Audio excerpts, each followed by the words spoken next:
Hello guys, ക്യാൻവയിൽ ഒരു അടിപൊളി 5 ടിപ്പുകളാണ് നമ്മൾ നോക്കുന്നത്. ഇതിൽ കണ്ട പോലെ മോഹൻലാലിന് ചുറ്റും ഒരു വൈറ്റ് ഔട്ട്ലൈൻ കൊടുത്തിട്ടുണ്ട് അല്ലേ. നിങ്ങൾക്ക് ഇത് തംബ്നെയിലും അതുപോലെ തന്നെ DP ഒക്കെ സെറ്റ് ചെയ്യാൻ വേണ്ടി നിങ്ങൾക്ക് ഹെൽപ്പ് ആക്കുന്ന തരമാണിത്. അപ്പോൾ നമുക്ക് എങ്ങനെ ഇത് ചെയ്യാൻ നോക്കാം. ഇത് ചെയ്യാനായിട്ട് ക്യാൻവയിലേക്ക് ഏത് ഫോട്ടോ ആണോ ഇമ്പോർട്ട് ചെയ്യേണ്ടത് അതിൻ്റെ ബാക്ക്ഗ്രൗണ്ട് റിമൂവ് ചെയ്തിട്ട് അപ്ലോഡ് ചെയ്യാം. അപ്പോൾ എൻ്റെ പ്രോ ആയതുകൊണ്ട് തന്നെ എനിക്ക് ബാക്ക്ഗ്രൗണ്ട് റിമൂവ് ചെയ്യാനുള്ള ഓപ്ഷൻ ഇതിൽ തന്നെ ഉണ്ട്. അപ്പോൾ ഞാൻ ഇതിനകത്ത് തന്നെ ബാക്ക്ഗ്രൗണ്ട് റിമൂവ് ചെയ്യാണ്. ബാക്ക്ഗ്രൗണ്ട് റിമൂവ് ചെയ്തിട്ട് നമ്മൾ എഡിറ്റിലേക്ക് വരിക. ഷാഡോസ് എന്ന് കാണാം. അപ്പോൾ ഷാഡോൻ്റെ അകത്ത് ഔട്ട്ലൈൻ എന്നുള്ളതാണ് സെലക്ട് ചെയ്യേണ്ടത്. ഔട്ട്ലൈൻ എന്നുള്ളത് സെലക്ട് ചെയ്തിട്ട് നിങ്ങൾക്ക് ഏത് കളറാണോ വേണ്ടത് ആ കളർ സെലക്ട് ചെയ്യുക. അതിൻ്റെ സൈസ് കൂട്ടാൻ പറ്റും. അപ്പോൾ നിങ്ങൾക്ക് വേണ്ട സൈസിലേക്ക് മാറ്റി ഫോട്ടോ സേവ് ചെയ്യുക. ഇത്ര സിമ്പിളായിട്ട് നിങ്ങൾക്ക് ഒരു ഔട്ട്ലൈൻ ഓരോ ഫോട്ടോത്തിനും കൊണ്ടുവരാൻ പറ്റും. ഇനി രണ്ടാമത്തേതാണ് ഇത് കണ്ടില്ലേ, റൊണാൾഡോൻ്റെ ഫ്രണ്ടിലും ബാക്കിലായിട്ട് നമ്മൾ ടെക്സ്റ്റ് ആഡ് ചെയ്തിട്ടുണ്ട്. അപ്പോൾ ഈ ഒരു എഫക്റ്റ് അല്ലെങ്കിൽ ഈ ഒരു ടൈപ്പ് ഡിസൈൻ എങ്ങനെ ചെയ്യാൻ നോക്കാം. ഇത് ചെയ്യാൻ വളരെ എളുപ്പമാണ്. അതിന് മുന്നേ തന്നെ അതിൻ്റെ ടെക്സ്റ്റ് നിങ്ങൾ സെറ്റ് ചെയ്ത് വെക്കണം. അപ്പോൾ ആദ്യം നമ്മൾ ആഡ് ന്യൂ ടെക്സ്റ്റ് ബോക്സ് കൊടുത്ത് പുതിയൊരു ടെക്സ്റ്റ് ബോക്സ് ആഡ് ചെയ്യുക. അപ്പോൾ അതിൽ നമുക്ക് വേണ്ട ടെക്സ്റ്റ് കൊടുത്തിട്ട് ആ സൈസൊക്കെ സെറ്റ് ചെയ്ത് വെക്കുക. അപ്പോൾ നമുക്ക് വേണ്ട സൈസ് കൃത്യമായിട്ട് സെറ്റ് ചെയ്ത് അത്യാവശ്യം ബോൾഡായിരിക്കണം. എന്നാൽ മാത്രമേ നമുക്ക് ആ എഫക്റ്റ് വൃത്തിയിൽ കിട്ടുള്ളൂ. നമ്മൾ വേണ്ട ഇമേജ് ഇതിലേക്ക് അപ്ലോഡ് ചെയ്യുക. ആ ഇമേജിൻ്റെ നേരത്തെ പറഞ്ഞ പോലെ തന്നെ ബാക്ക്ഗ്രൗണ്ട് റിമൂവ്ഡ് ആയിരിക്കണം. എന്നാലേ നമുക്ക് ആ ഒരു ഫ്രണ്ടിലും ബാക്കിലും ടെക്സ്റ്റ് വരുന്ന എഫക്റ്റ് കൃത്യമായിട്ട് കൊടുക്കാൻ പറ്റുക. അപ്പോൾ ആ ടെക്സ്റ്റിനെ ഡ്യൂപ്ലിക്കേറ്റ് ചെയ്യുക.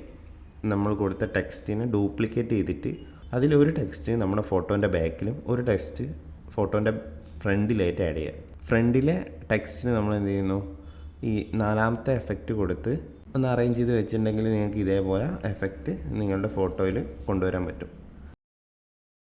മൂന്നാമത്തെ ടിപ്പ്, നിങ്ങൾക്ക് ഒരു ഡിസൈൻ ഉണ്ട്, നിങ്ങൾക്ക് പെട്ടെന്ന് തന്നെ ഇതിൻ്റെ കളർ ചേഞ്ച് ചെയ്യണം അല്ലെങ്കിൽ കംപ്ലീറ്റ്ലി ടോട്ടൽ ഔട്ട്ലുക്ക് മാറ്റണമെങ്കിൽ നമുക്ക് സ്റ്റൈലിനകത്ത് വന്നിട്ട് കളർ പാലറ്റ്സ് ഒക്കെ കിട്ടും. അപ്പോൾ നിങ്ങൾക്ക് ഒറ്റ ക്ലിക്ക് കൊണ്ട് തന്നെ എന്ത് ചെയ്യാം, ആ ഡിസൈൻ്റെ കംപ്ലീറ്റ്ലി ഔട്ട്ലുക്ക് മാറ്റാൻ പറ്റും. ക്യാൻവയിലെ അടുത്ത ടിപ്പാണ്, അപ്പോൾ നമ്മുടെ കയ്യിലൊരു ഡിസൈൻ ഉണ്ട്. അപ്പോൾ നമുക്ക് അതിനകത്തുള്ളൊരു ഇമേജ് ചേഞ്ച് ആക്കണം. അപ്പോൾ പുറത്തുനിന്നുള്ളൊരു ഇമേജിനെ നമ്മൾ എന്ത് ചെയ്യണം, പുറത്ത് ഡൗൺലോഡ് ചെയ്തുകൊണ്ടോ ഇതിൽ വന്ന് അപ്ലോഡ് ചെയ്തിട്ട് ആ പ്രോസസ്സ് കുറച്ച് ലേറ്റാണ്. എന്നാൽ നമുക്ക് അപ്പോൾ നമ്മൾ ഏത് ഇമേജാണോ ആ ഇമേജിൻ്റെ അവിടെ കോപ്പി ഇമേജ് എന്നുള്ളത് സെലക്ട് ചെയ്തിട്ട് ക്യാൻവയിൽ വന്ന് പേസ്റ്റ് ചെയ്തിട്ടുണ്ടെങ്കിൽ ആ ഇമേജ് ഇവിടെ തന്നെ പേസ്റ്റായി കിട്ടും. നമ്മൾ വെറുതെ അപ്ലോഡ് ഇമേജ് കൊടുക്കണമെന്നില്ല.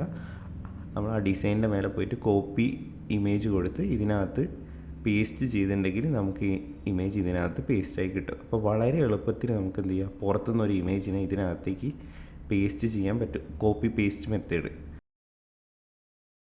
ക്യാൻവയിൽ അടുത്തൊരു ടിപ്പാണ്. അപ്പോൾ നമ്മുടെ കയ്യിലൊരു ഡിസൈൻ ഉണ്ട്. അപ്പോൾ നമുക്ക് പുറത്തുനിന്നൊരു കളർ പാലറ്റ് ഇതിനകത്തേക്ക് കൊണ്ടുവരണം. അത് നേരത്തെ പറഞ്ഞ പോലെ നമുക്ക് ആ ഇമേജ് കോപ്പി ഇതിനകത്ത് പേസ്റ്റ് ചെയ്ത് ഇതിനകത്ത് തന്നെ ഒരു ഓപ്ഷൻ ഉണ്ട്. നമുക്ക് ആ ഇമേജ് സെലക്ട് ചെയ്തിട്ട് ഏത് കളർ പാലറ്റാണോ വേണ്ടത് ആ ഇമേജ് സെലക്ട് ചെയ്ത് അതിൽ അപ്ലൈ കളേഴ്സ് ടു പേജ് എന്നുണ്ട്. അപ്പോൾ നമ്മളത് ക്ലിക്ക് ചെയ്തിട്ടുണ്ടെങ്കിൽ നമുക്ക് നമ്മൾ കൊടുത്ത ഇമേജിനകത്തുള്ള കളേഴ്സ് ആ ഡിസൈനിലേക്ക് ആഡായി കിട്ടും. അപ്പോൾ നമുക്ക് വളരെ എളുപ്പത്തിൽ ഡിസൈനിൻ്റെ ഔട്ട്ലുക്ക് മാറ്റാനും ചേഞ്ച് ചെയ്യാനൊക്കെ പറ്റും.